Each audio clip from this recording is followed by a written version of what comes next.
Alright, good morning mga kabotbot. So ayun, so Biyernes Santo ngayon 2024. And magra-ride tayo. Time check 4:45, 4:46 na. Umalis kami around mga 10 minutes ago sa bahay. And this is actually our first long ride after so many years.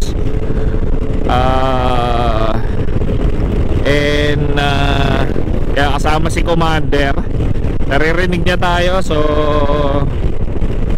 naka-intercom tayo, tuwang-tuwa siya. Binili natin yung intercom 2020 pa, tapos ngayon lang niya na-experience. So 4 years bago niya na-experience, but still yung intercom ay working pa din. Midland nga pala, Midland. Yan, yung intercom natin. Yun, so gagawin natin yung Sagada Loop.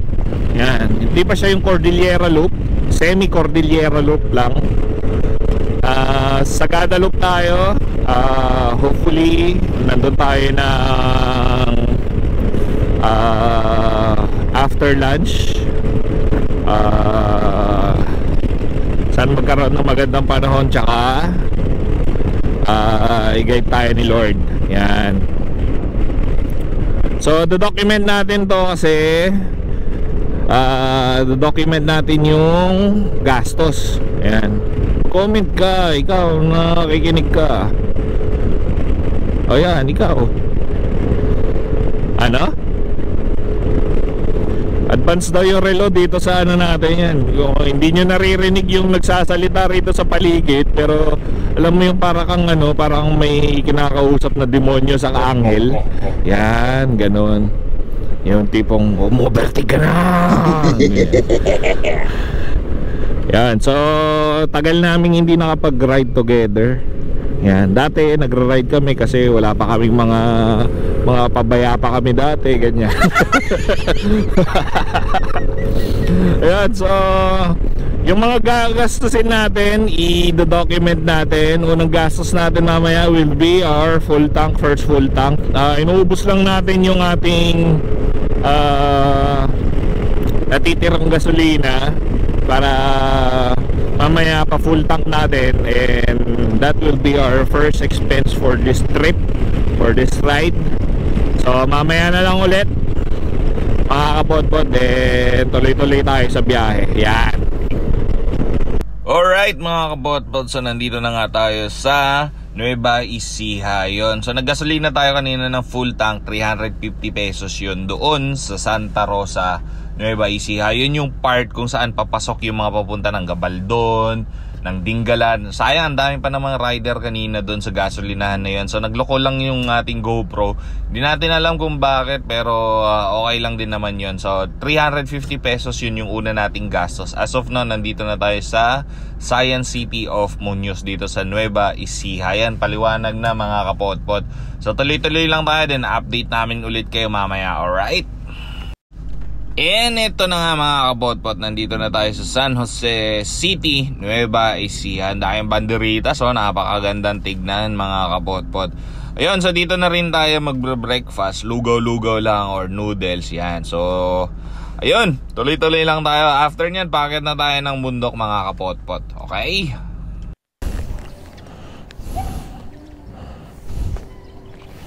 Oh, kita mo? Tapos papasok mo sa una. Yan. Yan. Tapos na. Ganyan mo.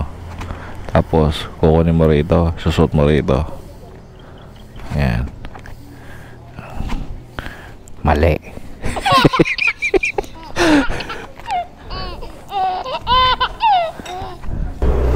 Okay.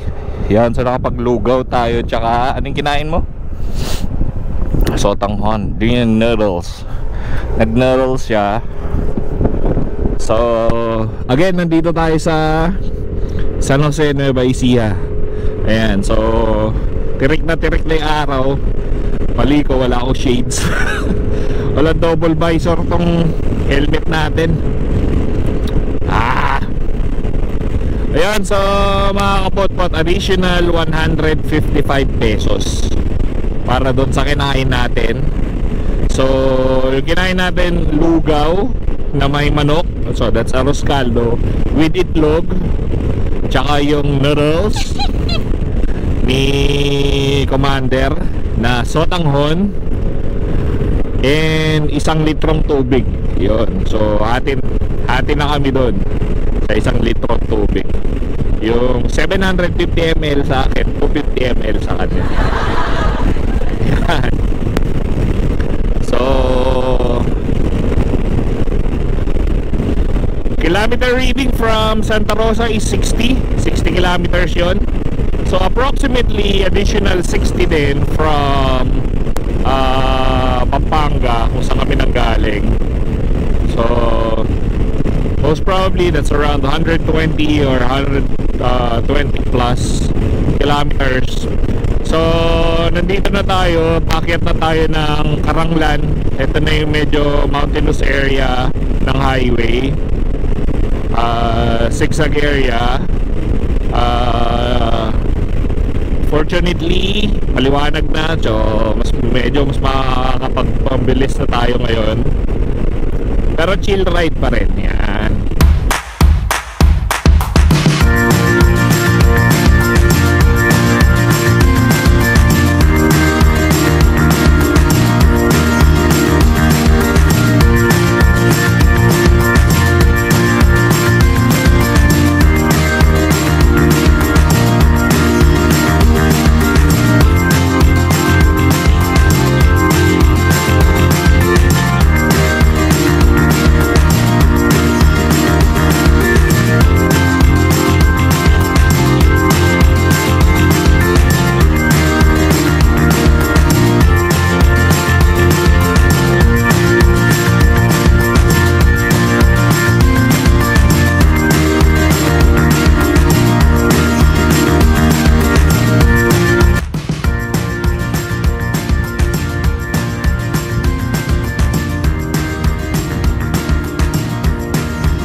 Alright mga kapotpot, so nandito na tayo sa Aritao, Nueva Vizcaya. Ayun, so nagpagas tayo, additional 348 pesos yun. So ayan, additional sa ating expense. So dito na tayo dumaan ngayon, going to Ifugao Province, kasi ito na daw yung fastest route pa din papunta doon. Supposedly dadaan tayo ng Kayapa going to Kabayan, Benguet, then lulusot tayo ng Tinok, pero ito na lang yung pinili nating ruta kasi mas safe and mas mabilis pa din daw, sabi ng gasoline boy, and also base yan dun sa Google Maps. So we will be traveling going to Solano, Nueva Vizcaya, tapos pagdating natin ng Bagabag, Nueva Vizcaya, doon na po tayo papasok papunta ng Ifugao area. Alright mga kapotpot, so tuloy-tuloy lang tayo. Let's go!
Okay mga kapotpot, so ito meron nga tayo nasundan na isang rider. Naka-endurance vest Yun, yan, naka-endurance vest siya. Hindi lang malinaw kung ano yung vest niya or yung nakasulat sa vest niya. Pero nakakatuwa si ka-rider natin, mga kapotpot. Kasi, yan, nasa uno natin siya. Nagbibigay siya ng mga hand signal at mga signal sa paa na kung makikita niyo dyan sa video. Pag may mga lubak, nagsisignal siya. Tapos kung luwang yung overtaking or yung safe yung pag-overtake, magsisenya siya. So nakakatuwa lang, no? So kudos kay Kuyang Rider dyan. Malamang sa malamang local yan or sanay na sanay siya sa lugar na ito. Ayan, no? Thank you.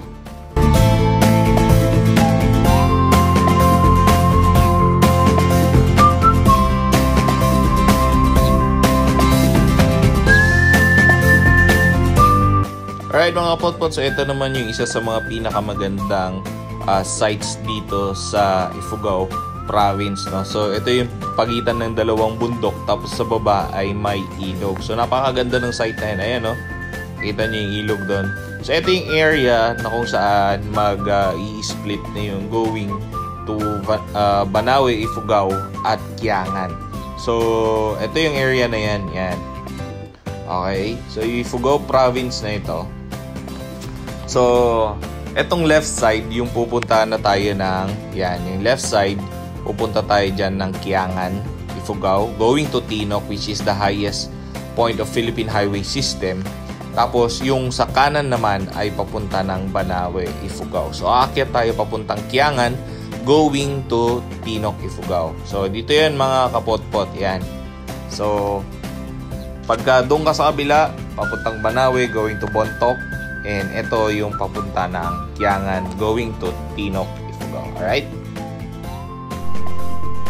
Okay, mga kapotpot. So, welcome to Tinok, Ifugao. Ito na yung last na town ng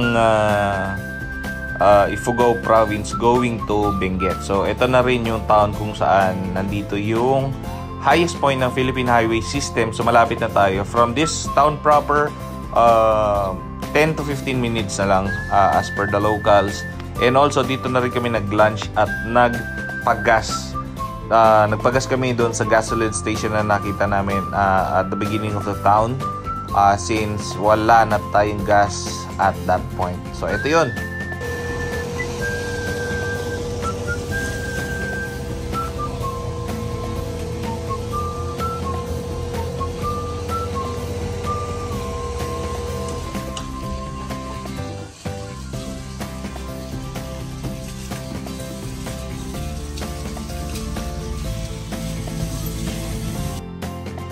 And kumain na rin tayo dito sa lugar na to. So, gumastos tayo ng 420 pesos. So, that's additional expense sa ating pagkain. So, 420 pesos para sa kinain natin na to.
Alright, and sa wakas, nandito na tayo sa highest point mga kapotpot. Ayan, no?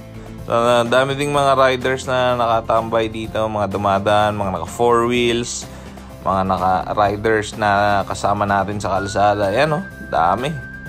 So, isang side to ng Mount Pulag mga kapotpot. Ayan. So, finally, nandito na tayo sa highest point of Philippine Highway System. Yun. So, dami nating mga kasabay dito nagpipicture-picture. Yan, oh. Ganda. Right?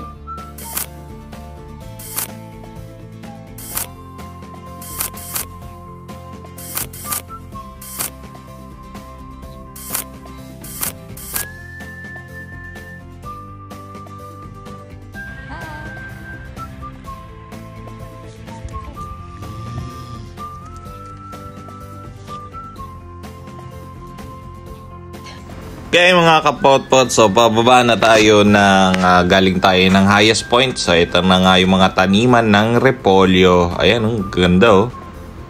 Uy, nag-hi pa? Artista yan?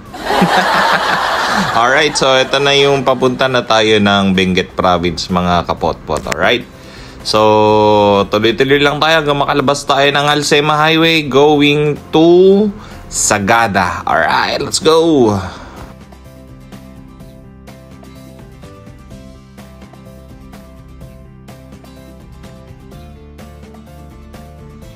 Alright. Nakikita nyo yung mga taniman ng repolyo na yan mga kapotpot. Yan, luwang no? Hindi sa amin yan.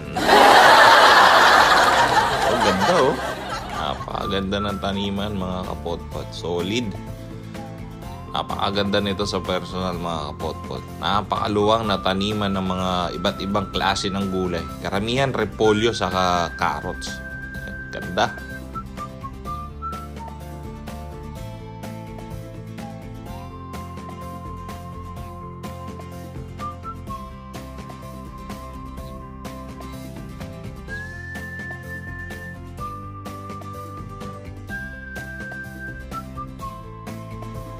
Okay, finally mga kapotpot, so nasa Alsema Highway na tayo. So ito na yung way natin papunta ng Sagada. So Bugyas, Benguet na ito along Alsema Highway. So dire-diretsuhin lang natin to, tapos makakarating na tayo dun sa pasukan papunta doon sa Sagada. Alright, let's go!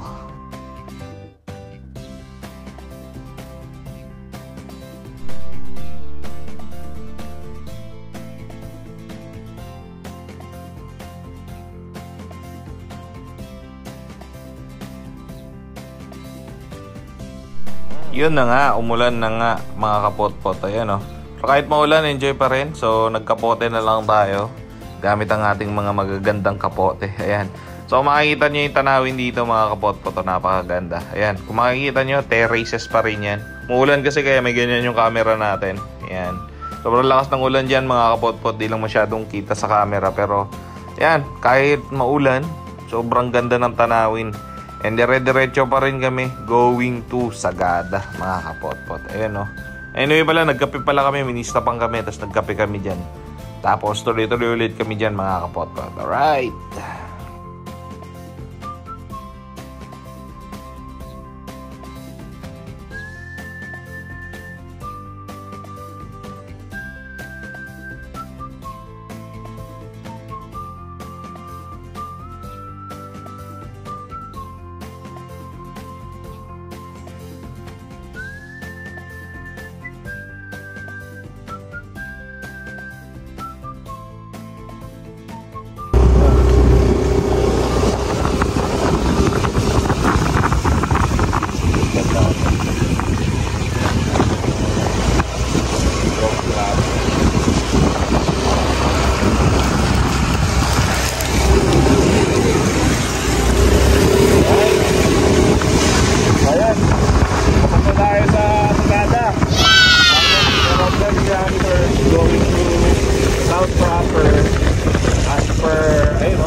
sa mga BFT nandun. Sinuro tayo dito kasi mas maganda daw yung daan dito going to the town proper. Nalobat yung GoPro natin.